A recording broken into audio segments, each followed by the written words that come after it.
সকলেই তো আমরা বুঝি যে আপন ভালো পাগলেও বোঝে, তার নিজের ভালো পাগলেও বোঝে। কিন্তু আমরা কতটা পাগল হয়ে গেছি, আমরা কতটা মাতাল হয়ে গেছি, আমরা আমাদের নিজেদের ভালো বুঝতেছি না। আমরা কি এভাবে হাতের মুঠোই পাওয়া জান্নাতটাকে বিক্রি করে দেব? এইভাবে হাতের মুঠোই জান্নাতটাকে পাওয়া জান্নাত আমরা কি এত সহজেই বিক্রি করে দেব? আচ্ছা আপনারা বলেন তো, যে দুনিয়ার বিনিময়ে আমরা কি জান্নাতটা বিক্রি করব?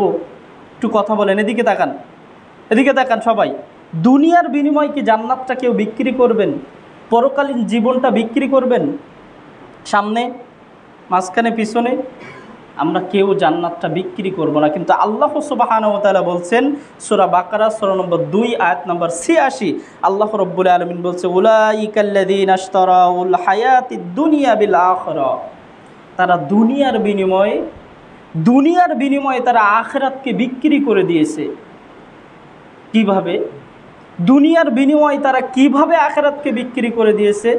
আজকে আমরা বিড়ি খাচ্ছি না, আজকে আমরা বেনামাজি আসি না, আজকে আমরা সুদের সাথে লেনদেন আসে না আমাদের, আজকে আমাদের বোনের সম্পদ আমরা ভাইয়েরা খাচ্ছি না, আজকে আমরা নেশাদার দ্রব্য পান করছি না, আজকে আমরা সুদের সাথে জড়িত নই, আজকে আমরা অন্যের সম্পদ অন্যায়ভাবে ভক্ষণ করছি না। তাহলে আমরা কি করছি? আমরা কি দুনিয়ার বিনিময়ে আখিরাতকে বিক্রি করে দেইনি? আমরা কি দুনিয়ার বিনিময়ে আখিরাতকে বিক্রি করে দেইনি? আপনার বিবেক আর কবে জাগ্রত হবে? আপনি এখন যদি না বলেন যে আমি দুনিয়ার বিনিময়ে আখিরাতকে বিক্রি করতে চাই না, তাহলে আজকেই আপনাকে বিড়ি খাওয়া বন্ধ করতে হবে। আপনি যদি দাবি করেন যে আমি জান্নাতকে বিক্রি করতে চাই না দুনিয়ার বিনিময়ে, আজকেই আপনার বোনের সম্পদ বের করে দিতে হবে। আপনি যদি দুনিয়ার বিনিময়ে জান্নাতকে বিক্রি করতে না চান, আজকেই আপনাকে হালাল রিজিক অন্বেষণ করতে হবে, হারাম পন্থায় উপার্জন করা আপনাকে বন্ধ করতে হবে। যদি আপনি এটাই দাবি করেন যে দুনিয়ার বিনিময়ে আমি জান্নাতকে বিক্রি করতে চাই না, আজকেই আপনাকে সুদ খাওয়া বন্ধ করতে হবে। আপনি যদি এটাই দাবি করে থাকেন যে দুনিয়ার বিনিময়ে আপনি জান্নাতকে বিক্রি করতে চান না, তাহলে আজকেই আপনাকে ঘুষ খাওয়া বন্ধ করতে হবে। আপনি যদি এটাই দাবি করে থাকেন যে দুনিয়ার বিনিময়ে আমি জান্নাতকে বিক্রি করতে চাই না, পরকালকে আমি হারাতে চাই না, তাহলে আজকেই অন্যের সম্পদ ফাঁকি দিয়ে খাওয়া আপনাকে বন্ধ করতে হবে। আর আপনি যদি তা না পারেন, তাহলে আপনি কি হয়েছেন? আপনার হৃদয়ে কি হয়েছে? আপনি কি দুনিয়া পেয়ে আখিরাতকে ভুলে গেছেন? আপনি কি দুনিয়া পেয়ে আখিরাতকে ভুলে গেছি আমরা? আল্লাহ সুবহানাহু ওয়া তাআলা পবিত্র কোরআন সূরা ইউনূস 10 নম্বর সূরা 7 এবং 8 নম্বর আয়াতে আল্লাহ রাব্বুল আলামিন বলছেন আমাদের জন্য, ইন্নাল্লাযীনা লা ইয়ারজুনা লিকাআনা, যারা আমার সাথে সাক্ষাতের আশা করে না, যারা আমার সাথে আশা করে না যে আমার সাথে সাক্ষাতের, তারা কি? ওয়ারাদু বিল হায়াতিদ দুনিয়া, তারা দুনিয়া পেয়ে সন্তুষ্ট। যারা আমার সাথে সাক্ষাতের আশা করে না এবং দুনিয়া পেয়ে সন্তুষ্ট, এদের জন্য দুঃসংবাদ হলো এটাই। আল্লাহ রাব্বুল আলামিন বলছেন উলাইকা মাওয়াহুমুন নার, তাদের জন্য আল্লাহ রাব্বুল আলামিন প্রস্তুত করে রেখেছেন কঠিন শাস্তি। আল্লাহ রাব্বুল আলামিন তাদের জন্য প্রস্তুত করে রেখেছেন, তাদের ঠিকানা হলো জাহান্নাম। আজকে যারা বলছে যে আমরা জান্নাতটাকে বিক্রি করতে চাই না, আমরা পরকালকে দুনিয়ার বিনিময়ে বিক্রি করতে চাই না, অথচ হারাম খাচ্ছে, হারাম পড়ছে, অন্যের সম্পদ ফাঁকি দিচ্ছে, বোনের সম্পদ ফাঁকি দিয়ে যাচ্ছে, প্রতিবেশীর সম্পদ ফাঁকি দিচ্ছে, তাদের কি হলো? তাদের জন্য আল্লাহ, তারা কি দুনিয়াকে নিয়ে সন্তুষ্ট? আর যদি দুনিয়াকে নিয়ে সন্তুষ্ট না হয়, তাহলে আজকেই তাকে হারাম ছাড়তে হবে, আজকেই তাকে সুদ ছাড়তে হবে, আজকেই তাকে ঘুষ ছাড়তে হবে, আজকেই তাকে বোনের সম্পদ বের করে দিতে হবে, আজকেই তাকে প্রতিবেশীর উপরে জুলুম নির্যাতন করা থেকে বিরত থাকতে হবে। আজকেই এই সিদ্ধান্ত নেওয়ার সময় আপনার, সামান্য কিছুটা সময় হাতে রয়েছে আপনার। আপনি নিজের মনকে পরিবর্তন করুন, আপনি নিজের বিবেককে একটু জাগ্রত করুন, আপনি একটু চিন্তা করুন, একটু নিজের বিবেককে খাটান যে আপনি জাহান্নামের আগুনের উপরে দাঁড়িয়ে আফসোস করবেন না এই দুনিয়াতে সামান্য সম্পদ ছেড়ে দিয়ে আপনি আফসোস করবেন। যদি আপনি দুনিয়াতে আফসোস করতে ব্যর্থ হন, তবে আপনি প্রস্তুতি নিন, জাহান্নামের আগুনের উপরে দাঁড়িয়ে আপনার আফসোস করাই লাগবে। এটাই চূড়ান্ত, এটাই আল্লাহ রাব্বুল আলামিন বলেছেন, এটা হতেই হবে, হবেই।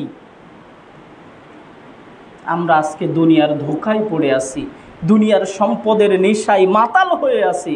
আল্লাহ রব্বুল আলামিন পবিত্র কোরআন সূরাতুল ইমরান সূরা নম্বর 3 আয়াত নম্বর 14-তে আল্লাহ রব্বুল আলামিন বলছেন, যুয়্যিনা লিন-নাসি হুব্বুশ শাহাওয়াতি মিনান নিসাই ওয়াল বানিনা ওয়াল কনাতিরিল মুকান্তারাতি মিনাজ যাহাবি ওয়াল ফিদ্দাতি ওয়া খাইলিল মুসাওয়ামাতি ওয়াল আনআমি ওয়াল হারস।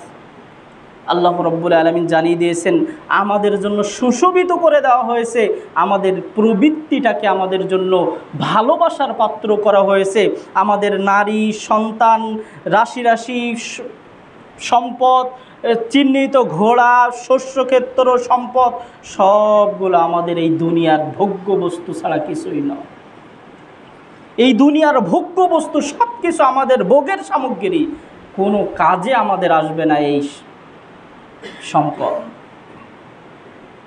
এই দুনিয়ার কোনো কিছুই আমাদের কোনো কাজে আসবে না, সব আমাদের ভোগ্য বস্তু, আমাদের ভোগের জন্য আল্লাহ রব্বুল আলামিন দিয়েছেন। এছাড়াও আল্লাহ সুবহানাহু ওয়া তাআলা পবিত্র কোরআন সূরা আনকাবুতের 64 নম্বর আয়াত, সূরা কাসাসের 60 নম্বর আয়াত, সূরা রদের 26, সূরা তহার 131, সূরা ইমরানের 185, 97, 96, 97, 98 নম্বর আয়াতে আল্লাহ রব্বুল আলামিন একই কথা বলেছেন। এই দুনিয়া আমাদেরকে প্রতিনিয়ত ধোঁকা দিচ্ছে। এই দুনিয়ার নেশাই, দুনিয়া নামক মদ পান করে আমরা মাতাল হয়ে গেছি। এত মাতাল হয়েছি যে মদ খাই সে তো ফিরে আসার সুযোগ পায় 1-2 ঘন্টা পরে, কিন্তু আমরা এই দুনিয়া নামক শরাব পান করে, মদ পান করে আমরা এতটা মাতাল আমরা হয়ে গেছি যে আমরা কোথা থেকে সম্পদ অর্জন করছি এটা আমাদের দেখার সময় নেই। আমরা ক্ষমতা থাকার কারণে আমরা কার উপরে জুলুম করছি এটা আমাদের দেখার সময় নেই। আজকে আমার সম্পদ আছে, সেটা কিভাবে বাড়ানো যায় সেটা সুদের মাধ্যমে বাড়াতে হবে, আমরা এদিকে তাকানোর সময় নেই। এতটা মাতাল আমরা হয়ে গেছি, এতটা পাগল আমরা হয়ে গেছি আজকে। সম্মানিত হাজিরিন, এই জন্য বলি যে আমাদের বিবেক বুদ্ধিকে কাজে লাগাতে হবে, আমাদের বিবেককে কাজে লাগাতে হবে। মা কুন্না নাসমাউ ওয়া নাআকিলু, আমাদের হেদায়েতের কথা শুনতে হবে এবং সেই অনুযায়ী আমাদের বিবেককে কাজে লাগিয়ে আমাদের জীবনকে পরিবর্তন করতে হবে। আপনি একটু চিন্তা করেন তো, যদি আল্লাহ রব্বুল আলামিন আমাদের উপরে কিতাব না পাঠাতেন, যদি আল্লাহ সুবহানাহু ওয়া তাআলা নবী রাসূল না পাঠাতেন, যে ফিতরাতের কথা আমি প্রথমেই বলেছি, সে ইহুদি হোক, খ্রিস্টান হোক, মুসলিম হোক, অমুসলিম হোক, মানুষ মাত্র একটা ফিতরাতের উপরে আল্লাহ রব্বুল আলামিন পাঠিয়ে দিয়েছেন। সেই ফিতরাতের কারণে একজন মানুষ জানতে পারে এটা সত্য কথা, এটা মিথ্যা কথা, এইটা খাওয়া আমার জন্য বৈধ, এটা খাওয়া আমার জন্য হারাম, এইটা খেলে আমার ক্ষতি হবে। এই যে ফিতরাতের উপরে, শুধু এই ফিতরাতের উপরেই যদি আমাদের ছেড়ে দেওয়া হতো, তাহলে আজকে যে আমরা 10 জন, 20 জন, 30 জন নামাজে আসতে পারছি, এটাও আমরা আসতে পারতাম না যদি শুধু এই ফিতরাতের উপরে আমাদের পাঠিয়ে দিত পৃথিবীতে। শুধুমাত্র এই ফিতরাতটাই যদি আমাদের থাকতো, তাহলে আমরা এতটুকুও নামাজে আসতে চাইতাম না। কিন্তু আপনি একটু চিন্তা করেন, আখিরাতের কথা, আখিরাতের জীবনের কথা, পরকালীন জীবনের কথা, আমাদের মৃত্যু হবে, মৃত্যুর পরে কবরে 3টা প্রশ্ন হবে, সেখান থেকে কিয়ামত পর্যন্ত আমাদের কবরে থাকতে হবে, তারপরে কবরে থেকে উঠতে হবে, উঠে কিয়ামতের মাঠে যেতে হবে, সেখানে আমাদের হিসাব হবে। আমাদের এই দুনিয়াতে কৃতকর্মের হিসাবের উপরেই আল্লাহ সুবহানাহু ওয়া তাআলা আমাদের পুরস্কৃত করবেন। আমাদের আমলনামা যদি ডান হাতে চলে আসে তাহলে আমাদের জন্য জান্নাত, আর আমাদের আমলনামা যদি বাম হাতে চলে আসে তাহলে আমাদের জন্য কঠিন শাস্তি, যে শাস্তির ব্যবস্থা আল্লাহ রাব্বুল আলামিন করেছেন জাহান্নাম, সেখানে আমাদের যেতে হবে। তাহলে আপনি একটু চিন্তা করেন যে এইভাবেই তো আমাদের ছেড়ে দেননি।